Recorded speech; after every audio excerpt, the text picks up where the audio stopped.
أمر على قد عقله، وبيشرح له إنه بيعمل التداول على حاجات بسيطة كده، وبيستخدم الذكاء الاصطناعي عشان يسهل عليه الأمور. وساعتها عصام بيقول له طب لما نتقابل بالليل في السايبر هعمل لك مفاجأة. وبنشوف ندى وهي بتحاول تبعت رسالة لحسن ومش عارفة تفتح معاه الكلام ازاي، لكن الواضح إنهم كان في بينهم حاجة وسابوا بعض بطريقة مش حلوة زمان.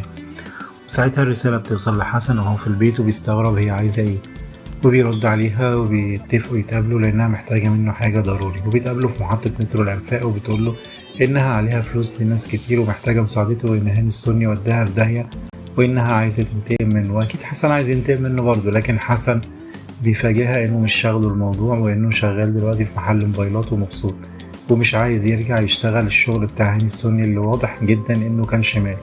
وبيقول لها انت بعد سنتين بلوك جاية تقولي لي انقذني من الشخص اللي انا حذرتك منه قبل كده. وبيروح السايبر بيلعب مع عصام اللي بيقول له انه اشترى جنريتور الماني ممكن يشغل البساتين كلها.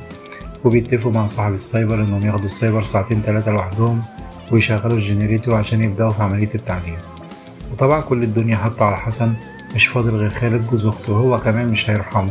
هيروح له ويقول له انه عليه فلوس وعشان يدفعها لازم يطلع العيال من المدرسة الخاصة اللي حسن بيدفع لهم مصاريفها ويدخلهم مدرسة حكومية عشان يوفر، وعايز يشتري فرن عشان يوسع المشروع الفاشل بتاعه. وهنا حسن بيقول له مالكش دعوة بالعيال ومدارسهم، انا هتصرف لك في الفلوس اللي عليك. وبالفعل بيتصرف في فلوس وبيديها البطة عشان فلوس المدرسة وجزء من الفلوس اللي على جوزها. ولما حسن بيرجع المحل وهو بيشتغل بيلاقي ندى داخلة عليه وهدومها مقطوعة وبتعيط، وبياخدها على مول وبيديها الجاكيت بتاعه. بتدخل حمام المول تغيره، ولما بتطلع بتسألها ايه اللي عمل فيها كده، بتقوله ان في مجموعة من الناس اللي ليهم عندها فلوس ومضيالهم على ايصالات امانة جم وتعاركوا معاها وعملوا فيها كده، وهي لو مدفعتلهمش الفلوس هتتحبس. وبيحاول يساعدها لكن المبلغ اللي عليها بيكون كبير. وبيسألها عن نوع العملية اللي كانت عايزاه يساعدها فيها، بتقوله ان في شركة ادوية بتشتغل في التعدين من غير ما حد يعرف، وعايزة حسن يهكر الشركة دي ويسرق منها البيتكوين، وبيطلبوا $1,000,000 من الشركة دي. وهو بيقول لها طب ما ناخد البيتكوين وخلاص. بتقول له مش هينفع عشان ما نقلبش الدنيا علينا. وبيسألها طب انت عرفتي الموضوع ده منين؟ بتقول له ان هاني السني بيجيب لهم ناس تستثمر في البيتكوين، وانها عارفة ان في ناس هتدخل مبالغ كبيرة الفترة اللي جاية وهيكون في سيولة.